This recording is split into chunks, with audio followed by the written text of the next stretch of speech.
નમસ્કાર, હું છું પ્રિયા અને તમે જોઈ રહ્યા છો જનતા કી જાણકારી ન્યૂઝ।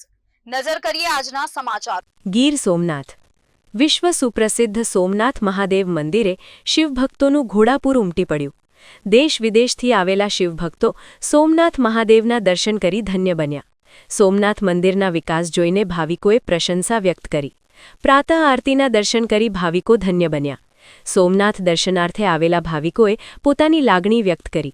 12 જ્યોતિર્લિંગમાં પ્રથમ ભગવાન સોમનાથ મહાદેવ મંદિર આજે મહાશિવરાત્રિના પવિત્ર તહેવાર નિમિત્તે વહેલી સવારે 4 કલાકે ભાવિકો માટે દર્શન માટે ખોલવામાં આવ્યું હતું। વહેલી સવારથી જ હજારોની સંખ્યામાં શિવભક્તો સોમનાથ મંદિરે ઉમટી પડ્યા હતા। હર હર મહાદેવ અને જય સોમનાથના નાદ સાથે સમગ્ર વાતાવરણ શિવમય બન્યું હતું। સોમનાથ ટ્રસ્ટ દ્વારા ભાવિકો કતારબંધ દર્શન કરી શકે તે માટે સુંદર વ્યવસ્થાઓ ગોઠવાઈ હતી। તો પોલીસ તંત્ર દ્વારા પણ ચુસ્ત બંદોબસ્ત તૈનાત કરાયો હતો। પ્રાંત આરતીમાં ગીર સોમનાથ જિલ્લા કલેક્ટર એનવી ઉપાધ્યાયે પણ પરિવાર સાથે લાભ લઈ ધન્યતા અનુભવી હતી।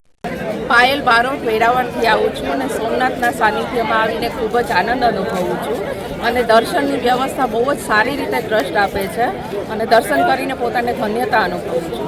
જય સોમનાથ। ભીડ હતી એ પ્રમાણે વ્યવસ્થા પણ ટ્રસ્ટે આપી છે એટલે કોઈ તકલીફ કે કોઈ તંગદિલી થઈ નથી। સર્વનું કલ્યાણ। नमस्कार, मेरा नाम है रेशमा बोरो। मैं आसाम से आई हूँ। मैं आई हूँ